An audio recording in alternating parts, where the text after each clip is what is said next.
Hello, and welcome to Ditch Witch Diaries.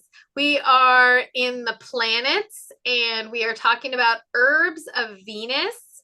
And Raven is going to tell us about another wonderful plant. Take it away. Yes. All right.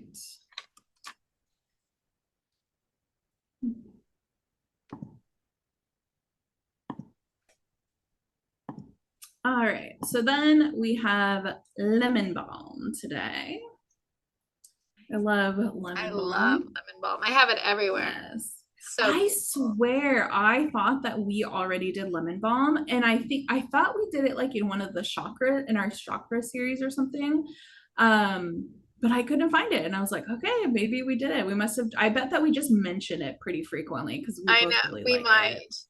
Exactly. And if Um, we did, oh okay. wow, they get it twice. Yeah. So what? I could Deserves it use a twice. refresher of everything. We are doing refreshers. I could go over them over and Yeah. over and over. Yeah. Okay, so Latin name is Melissa officinalis. Folk name, oh, I did not put the most important one in there, which I is know. Melissa. Melissa. Melissa. Okay. So Melissa balm, it's often just referred to as balm in a lot of my like herbal books. Mhm. Garden balm, sweet balm. So when we went over catnip and I gave a recipe that required sweet balm, that it's Good. lemon balm, Okay. Melissa. Honey plant, cure-all, balm mint, bee palm, heart's delight. And the parts used are aerial parts. And you know, Melissa is pretty safe. Melissa is like it's Yeah. in the mint family. It's an easy one. Like you don't have to really Yeah. worry. You're not gonna hurt people with lemon balm. Yeah. Yeah. Or Lemon catnip. Like balm you're is not gonna like, hurt people with these. yeah. I feel like the herbs of Venus are pretty like They're pretty they're like not, gentle, I yeah, they're think. not like Yeah, they're not we like will come to those Mars herbs, or something. believe me. Or even sun herbs could be like, Yeah, in your face. Yeah, yeah, burning stuff away and stuff. yeah. Nick, not Okay. not Beeble, not Not crazy, no. not Melissa. All right, so the flowers are really like a magnet for bees. Bees love lemon balm. And so a lot of I I kind of cut off the beginning part of the sentence, but I find that, and I'm sure you do too, when a lot of people are talking about herbs, like on social media, there's like this common list of herbs that they'll talk about, right? Sometimes they'll talk about like sage, talk about lavender, they talk about rose. I feel like they're very common herbs, Uh-huh. and which makes me sad because there's so many herbs that I feel like get overlooked and just aren't as knowledgeable. People like don't include them as much. So um it's like it's a good plant. I love lemon balm. We just said that. We both love lemon balm. Yes. So the Latin name Melissa officinalis comes from the Greek word Melissa, which literally translated to bee.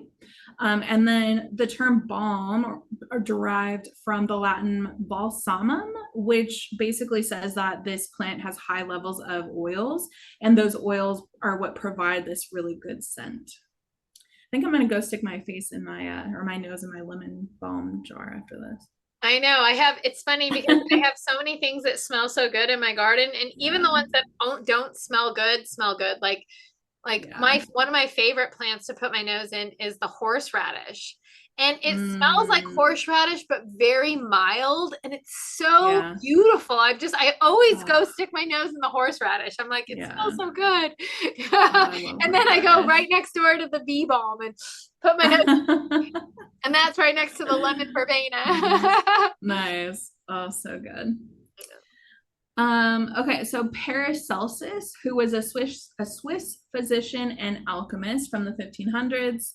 Oh, see, I don't know what I was Oh, doing. I know. oh, So that was catnip. that was catnip. I Oh, knew well. that I missed something. Let me make sure that it's not. No, these all seem like Yeah. okay. Okay. Hold on. So I want to, just so that I don't like forget to move this later. There we go. Okay. Um, Then we have, so it was or is considered a sacred herb of Hecate, Hecate, or however you want to say it. It is said that she gave the knowledge of Isn't lemon there balm. another way to say it too? Like there is too. What is it? Wait, what is it? It's there's just they don't do the a at the end. Hecate or something or something. Hecate or something they say. I don't know. There's a bunch of different ways. There's so many. Yeah. So it said that she gave the knowledge of witches' herbs to her daughters, Medea and Circe. And witches' herbs, I don't think that there's an agreement on what was in there, but it's supposedly like lavender, I think, was in there with the witches' herbs, and lemon balm. Those are the only two that I know. But said that she gave this knowledge to her daughters. Do you know the other herbs that are associated with that? No. Yeah, me neither. No. I don't think that there's a consensus. It's just, it's lore. Then in Greek mythology, Melissa was a nymph who discovered honey, and she used the honey to nurse Zeus when he was an infant. And nymphs were said to be able to take the form of bees. So once again, we have this idea of shape shifting, which is interesting. And then these bee nymphs were named Melissa, Melissae, in order to honor her after she nursed Zeus back to health. Well, that's an interesting, the shifting too, because it's alchemia was like also like alchemical, like shifting. Exactly. There's that's involved, like shifting the water to magical and stuff. Exactly. Yeah. That's pretty interesting. It is. Which makes sense, right? Like Venus associated with shape shifting totally makes sense. The origins of lemon balm are rooted in ancient Greece. We see, we don't know for sure if this is like the original place, but we know that in, I think I said Greece, in Turkey. We know that in Turkey, they've been using it for a very, very, very long time. And that area was known as Ephesus, I think Ephesus or Ephesus. And so Ephesus. the people who live called Ephesus, I think. Ephesus. Okay. Ephesus. I think I believe that is, and I just that's some sort of biblical memory I have of some sort of like biblical reference. I think is I feel like I feel that, but maybe not. I could be wrong. Maybe. Oh, because the Ephesians. I'll go with it. Ephesus and the Ephesians. That's it. It's from the Bible. Ephesians. Yeah. Ephesians. Ephesus. It is Ephesus. Okay. There you go. Okay. So the Ephesians held the honeybee sacred, and so part of it was because they believed that the beehive was like a model for society where the like deities and the goddesses were the queen bees, and then everybody else was kind of seen as a worker bee. And so the word for bee was Melissa, which we mentioned, but also the priestesses of the goddesses of that area were called Melissae. I love that. Are you sure it's not Melisande? No. Your Melisande is from? What? It could be Melisande. What's that? Oh, Melisande was the red witch from Game of Thrones. Melisande. Oh. Yeah. Sure. Anyway. Oh, interesting. All right. So then in Greece, we kind of see a little bit of a carrier where people who were considered to be living righteous lives were called Melissae, maybe, Melissae, something like that. And then in temples of goddesses like Artemis or Artemides, Demeter, and Persephone, lemon balm was considered sacred. And so there's a lot of lemon balm planted and given as offerings. And then the Emperor Charlemagne, let's say that one, right? Charlemagne. Ordered that all the what is it? Charlemagne, yeah. Even though it says ordered. Yeah, Charlemagne. Oh, Charlemagne. Okay. So he said that all the monasteries needed lemon balm planted around them. So monasteries were heavily associated with lemon balm as well. And then Shakespeare wrote about lemon balm more than once, and he always associated it with like sympathy between lovers and like calming a lover's quarrel and bringing in love and stuff. So medicinally, it is a carminative, antispasmodic, antidepressive, diaphoretic, hypotensive, antiemetic, aromatic, Wow. Aromatic, hepatic, nervine, and tonic. And so again, we see like this calming stuff happening, right? Antispasmodic, nervine, really calming stuff. Although it is said that lemon balm can interfere with thyroid hormone replacement therapy, so be mindful of that. So it's used to help with depression and anxiety. It's a tonic, so it's good for like the heart and the circulatory system. That's another it one can for lower Venus. the blood pressure, which that's another Venus one. Is what? The heart and circulatory system is a Venus. The heart. Yeah. Yeah. Okay, go ahead. Definitely. Yeah, and we see this here too with the blood pressure. Yeah. Where it can lower blood pressure, which could be an absolutely great thing. I mean, if you already have low blood pressure, maybe you don't want that. But if you have high blood pressure, this may be a more naturopathic method. For stress and tension, it said that you can mix lavender and lime blossom. I've never had lime blossom, but that sounds like it would smell amazing if nothing else. I know. Wow. And then does it smell good? I don't even know if I've ever smelled lime blossom. I don't think I have either, but I know what lemon, or I know what orange blossom smells orange like. Blossom. It's shocking. Oh, so good. Exactly. Yes. So good. Also good for the digestive system, especially when you combine it with hot and chamomile. How do we say chamomile? Chamomile. Yeah. I can't pronounce anything today. Chamomile? Oh, now it's a ch. I'm just kidding. Exactly. We were at chamomile. Yeah. Or meadowsweet. So chamomile or meadowsweet.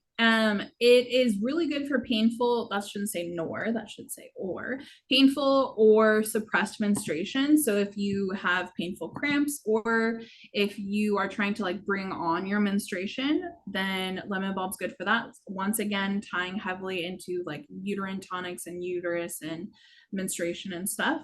And it's also good for toothaches and headaches. Nice. Okay, so then we have Carmelite water. So in 1611, French nuns produced this thing called Carmelite water, and it was used for a variety of reasons. So it's to help with nerves, with anxiety, treat headaches, help with cramps, treat indigestion, and it's also good for flu, fevers, and colds. I think we made Carmelite water, didn't we? At one point? We did. Yes, we did. So a recipe that was published in 1829 in this book called 5,000 Receipts. Also receipts or recipes used to just be called receipts. So that's kind of, it's been the, I don't know, translation of the word, I guess, has changed. So if ever you see receipts in like herbs or cooking books, it's recipes. And it's also known as Eau de Melissae de Carmes, I guess. And so that's the term that they use in the book. And so they say that you're going to take 4 ounces of dried lemon balm or balm leaves, I also put over here, DO means ditto, which means like the same thing. I wanted to keep the recipe original, but so I gave you some like little translations. So dried lemon peel, 2 ounces, nutmeg, coriander seeds, each 1 ounce of those, cloves, cinnamon, and dried angelica roots for drams. A dram is a 16th of an ounce. Wine, 2 pounds of wine, which sounds good to me. And then 2 pounds of brandy as well. And then you steep it and distill it in a balneum murray, which is essentially just a double broiler. And then you're supposed to redistill it after that. And then you take it as needed. That is so funny. I had no idea that a bain-marie, that's how you spell bain-marie. That's like that's like when you put a pan, like if you're cooking like those, what are they? They're not tarts. They're like eggy little things that puff up. You put it in a pan with water. Yeah, you put them in a pan with water. Yeah. That's a bain-marie. Yeah. So that's also how I make so is it not really a double broiler then? Because I use like a double broil when I'm making chocolate sauce so that it doesn't stick to the pan. It's the same idea. It's the exact same idea, but a bain-marie is a double boiler that's in the oven. Oh, okay. And like, so yeah, so you put like, and it doesn't have to be liquid, what, because it's in the oven, then what you put in the cup doesn't necessarily have to be liquid, but it's the idea of a Mm. double boiler is that you're using that water as the cooking mechanism, like instead it's like a softer, Mm. gentler cooking mechanism than Yeah. Like a hot water bath yeah. kind of in the oven. Yes. Okay, cool. Okay, so magically, associations. So planet Venus. There was also one place where lemon balm was associated with Jupiter, but I definitely like it for Venus. The chakra is solar plexus, element water, sign Cancer, and card Chariot. Yeah. So it's good for anything to do with like love, healing, success, prosperity. So love, healing, success, again, like this loving, nurturing aspects. And then prosperity for like fertilization, purification, vitality, relaxation, astral projection, dream, which you said something about dreams. Not, Visionary wait, did you herbs. say dreams? Yes, yes, I Or did. like Yep. visionaries? Yes, that's right. Dreams and friendship. It's also believed to dispel melancholy and like brighten thoughts. Again, kind of like this relaxing, uplifting kind of thing. I did find somewhere that hoodoo workers often use it for curse breaking and cleansing. I'm not a hoodoo practitioner, so I cannot really speak on that, but that's what I found. And then lemon balm also attracts love to anybody who carries it. So make a little satchel and keep it in your pocket or your purse or something if you're looking for that. Yeah, I think that's it. I didn't say, I thought that I had something in here about, I mean, I mentioned it earlier, but about fertility. And I think that you might have mentioned this too. I don't remember, but I think that Venus herbs are often associated with like fertility and not necessarily babies, because we talked about goddess Venus, how she was very motherly, but didn't have children. But fertility of anything, right? Like creation. So like, Yep. creating things, inspiration, bringing things to life. So I associate Venus herbs with that. Yeah. Awesome. Yeah. And that's it. Awesome. Stop your sharing. Excellent. Well, great. And I loved learning about lemon balm, and I hope you did too. And we will see you at the next Ditch Witch Diaries.